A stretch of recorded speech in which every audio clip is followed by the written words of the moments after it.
L'empereur le plus détesté de tous les temps, c'est sûrement l'empereur Néron. On parle de lui en tant que l'empereur parricide, le pyromane de Rome ou encore celui qui condamna l'Empire à la guerre civile. Forcément, comme vous vous en doutez, la réalité n'est pas aussi simple. Le but de cette vidéo n'est pas de jouer l'avocat du diable, ou de montrer qu'il fut un ange ou encore les aspects positifs de son règne.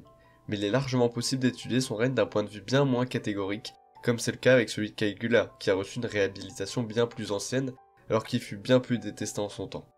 Né Lucius Domitius Aenobarbus le 15 décembre 37, il est le fils de Gnaeus Domitius Aenobarbus et d'Agrippine la Jeune.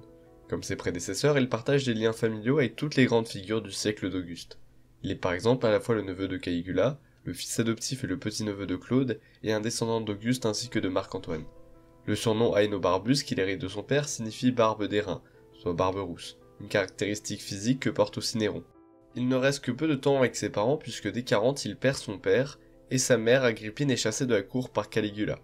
Néron grandit donc au milieu d'une multitude de tuteurs qui lui enseignent les arts libéraux et lui donnent une éducation classique pour un homme de son rang. Quand Caligula est assassiné, Agrippine peut revenir à Rome, mais elle se trouve associée presque aussitôt à un complot contre Claude qui est découvert. Elle décide donc de faire profil bas en se cherchant un deuxième mari, Crispus, qu'elle épouse en 41, mais qui meurt dès 47. C'est un heureux hasard, puisque c'est peu de temps avant cette date que Messalline, la femme de l'empereur, tombe en disgrâce et fut exécutée. Agrippine relance ses intrigues afin d'apparaître comme le seul choix possible pour l'empereur, qui doit se trouver une nouvelle épouse. Alors que les préparatifs du mariage s'organisent, la future impératrice fait revenir Néron à ses côtés et lui donne comme tuteur Sénèque, qui revient d'exil grâce à elle. Le mariage est l'occasion de resserrer les liens familiaux du couple impérial, puisque Néron et Octavie, la fille de l'empereur, sont fiancés en 49 et mariés en 53. De plus, Néron est adopté par Claude en 50 et prend le nom de Tiberius Claudius Nero. Britannicus, le fils de Claude et de Messalline, est complètement oublié grâce à l'action d'Agrippine qui le met de côté. Elle contrôle toute la cour et s'associe avec le préfet du prétoire Burrus pour contrôler aussi l'armée. Pour que sa domination soit totale, elle doit ensuite tuer l'empereur, ce qui se fait en 54 avec du poison appliqué sur des champignons, comme nous l'avons vu dans la vidéo précédente. La succession se passe sans problème puisque Burrus était au courant des manigances de l'impératrice et il fait acclamer par les prétoriens le nouvel empereur Néron. Pour récompenser leur fidélité, ils sont couverts d'or. Encore une fois, le Sénat n'a pas son mot à dire. À partir de 54 commence le règne des Trois. Agrippine, la reine-mère qui domine la politique, Burrus, le préfet du prétoire qui domine l'armée, et Sénèque, le philosophe qui conseille le pouvoir. Dans le complot contre Claude, Néron n'a jamais eu son mot à dire. On ne sait même pas s'il était enthousiaste à l'idée de régner sur l'Empire, ou même s'il était au courant de l'intrigue contre l'empereur. Cependant, une fois au pouvoir à seulement 17 ans, il montre que de sa mère il a hérité de la perfidie. En 55, Britannicus atteint l'âge adulte, et d'après les sources, Néron aurait pris peur de ce rival et l'aurait fait assassiner grâce à un poison produit par Locuste. Britannicus aurait ingéré le poison pendant un repas, et Néron aurait insisté pour que les personnes présentes n'interviennent pas, prétextant une simple crise d'épilepsie de son beau-frère. Ainsi mourut le fils de Claude.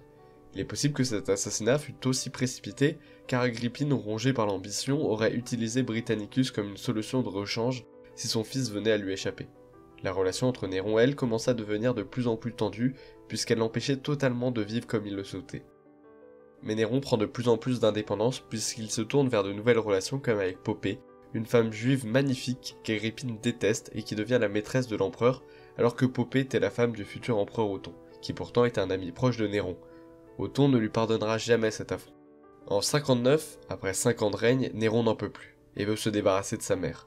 Le but n'est pas forcément de régner, mais de ne plus vivre dans le danger perpétuel d'un renversement. Il l'invite à une fête pour se réconcilier au bord de la mer, et à la suite des festivités, il la raccompagne jusqu'à son navire.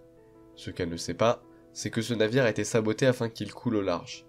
Le plan fonctionne puisque le navire se disloque alors qu'il est loin de la côte. Sauf qu'Agrippine, comme la plupart des Romains, sait nager, et revient saine et sauve sur la rive. Lorsque Néron apprend cela, il ne sait comment réagir, et panique à l'idée de ce que l'échec signifie. Sénèque, qui est resté avec lui en tant que conseiller, le convainc qu'il faut aller jusqu'au bout, puisqu'Agrippine est désormais au courant des manigances. Elle doit mourir pour que l'empereur vive. Néron envoie donc ses hommes pour tuer sa mère dans la précipitation. Les Romains se doutent que Néron est à l'origine de la mort de sa mère, et Néron cherche à améliorer son image auprès du peuple en organisant des jeux non violents qui apparaissent au final comme ridicules d'un point de vue romain. À l'autre bout de l'Empire, la situation de la conquête de Bretagne est tellement instable qu'éclate la révolte de Boudica qui va tourner au massacre avant d'être arrêtée si brutalement par Caius Suetonius Paulinus que la Bretagne ne se révoltera plus jamais contre Rome. L'année 62 marque un tournant dans le règne de Néron. Burrus, son préfet du prétoire, vient de mourir. Il avait servi loyalement le pouvoir depuis Claude et eu une influence très positive sur le règne de Néron, aidant l'empereur à contenir ses pulsions. Tous les préfets du prétoire ne furent pas des monstres comme ces gens, et il mérite d'être reconnu comme un homme efficace. Dans le même temps, Sénèque décide de se retirer de la politique, déçu de ce qu'elle est devenue, et craignant de plus en plus les dérives de Néron. La philosophie stoïcienne qu'il prenait, qui se basait sur des décisions réfléchies détachées des sentiments, s'avéra contradictoire avec le comportement de l'empereur. Ce dernier le poussa au suicide quelques années plus tard dans des circonstances sur lesquelles nous reviendrons. Enfin, Néron répudie Octavie pour Poppée. Au départ, il veut épargner Octavie, celle-ci n'a jamais agi contre lui et, tout comme l'empereur, elle ne fut qu'un outil de la politique d'Agrippine. Malheureusement pour elle, de nombreux politiques romains s'offusquèrent de cette décision et usèrent de la figure d'Octavie pour critiquer la tyrannie de l'empereur. Néron décida donc de l'éliminer pour faire taire ses opposants. Avec Poppée, il eut une fille en 63 du nom de Claudia Augusta. Une fois libéré de sa mère et de ses conseillers, Néron va libérer ses passions au détriment de son rôle d'empereur, et va laisser cours à son amour des arts, ce qui est très mal vu pour un romain de son rang. Surtout que sa nouvelle femme, Poppée, et son nouveau préfet du prétoire, Tigellin, ne sont pas du genre très recommandables, et à l'inverse de Burrus et de Sénèque, ne cherchent pas à contenir l'empereur. D'après les sources anciennes, c'est justement lors d'une de ses performances artistiques que Rome connut son grand incendie. En juillet 64, l'incendie se déclare et détruit une grande partie de la ville, qui atteignait alors entre 800 000 et 900 000 habitants. 3 régions sur 14 furent ravagées et 7 autres furent grandement abîmées, seules 4 furent épargnées. 200 000 personnes se retrouvèrent sans abri. Aujourd'hui, plus personne ne croit en l'application de Néron dans l'incendie. Suétone et Tacite font du Suétone et du Tacite, et n'hésitent pas à décrédibiliser l'empereur en nous le présentant chantant avec passion la ruine de Rome devant la ville prise par les flammes. En réalité, Néron aurait plutôt envoyé des secours pour éteindre le feu, et aurait ouvert les portes de sa demeure pour les sinistrés. Il est vrai que cet incendie l'arrangea bien pour faire bâtir sa Domus Aurea, un palais magnifique en or avec carrément une salle de fête qui tourne avec le monde. Mais dans les faits, c'est sûrement une fois l'incendie éteint qu'il envisagea de profiter de la situation. En plus de son palais, Néron put faire rebâtir Rome dans un meilleur état digne de son rang de capitale mondiale, avec des rues plus larges, mieux couvertes et plus adaptées à la circulation. Rome prend alors le visage qu'on lui connaît. Il fallut néanmoins trouver des coupables, et pour la première fois ce sont les chrétiens qui prennent pour les autres. Les chrétiens étaient arrivés à Rome durant cette période avec Paul de Tarse qui commença à organiser des petites communautés. Les chrétiens étaient très peu nombreux et se réunissaient pour organiser des messes chez des particuliers assez aisés. Néron les choisit comme coupables car cela engageait que peu la population et cela ne lui mettait personne à dos. Il fit brûler les chrétiens sur des poteaux tels des lampadaires pour éclairer la ville. Un spectacle son et lumière de très mauvais goût dont se seraient passés les Romains. La descente aux enfers du règne de Néron commence en 65 avec la conjuration de Pison. Plusieurs comploteurs de la haute société, dirigés par Pison, envisageaient de renverser l'empereur pour le remplacer soit par Pison, mais probablement plus par Sénèque, le vieux philosophe. Néron eut vent de la situation et fit arrêter les conjurés, puis fit mettre à mort la moitié des coupables. Il invita aussi généreusement Sénèque à ne pas rester de ce monde, malgré que rien ne dise s'il a vraiment participé au complot. Peu de temps après, il perd sa femme Poppée alors qu'elle était enceinte. Soit parce qu'il l'avait tabassée à mort, horrible, soit qu'elle soit morte des complications de sa grossesse, tragique. En 66, plusieurs troubles en Orient éclatent. Malgré quelques succès contre les Parthes avec le général Corbulon, la situation de l'Arménie reste toujours un sujet tendu.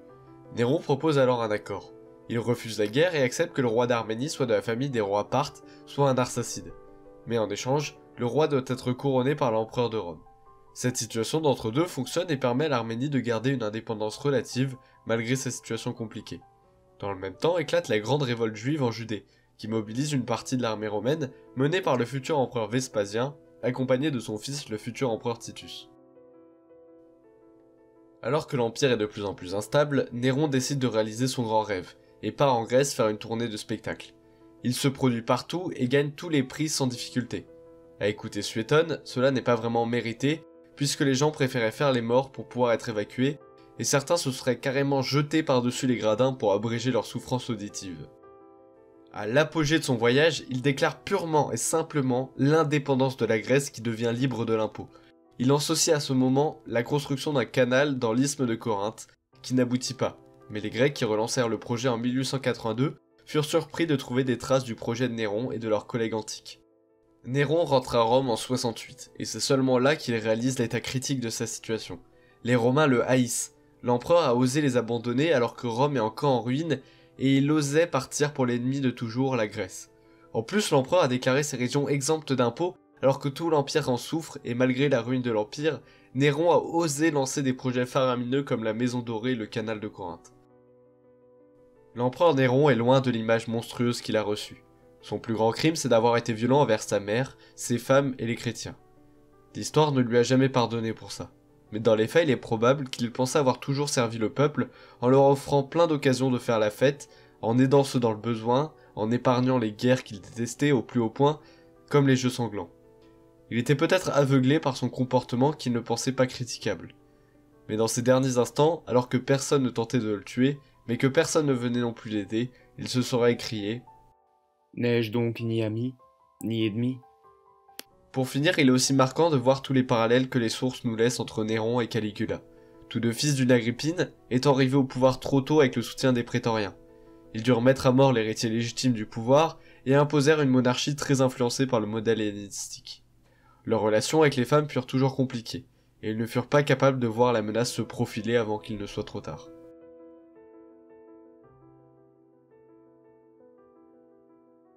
J'espère que cette vidéo vous a plu. Si c'est le cas, n'hésitez pas à mettre un pouce bleu, à vous abonner à la chaîne.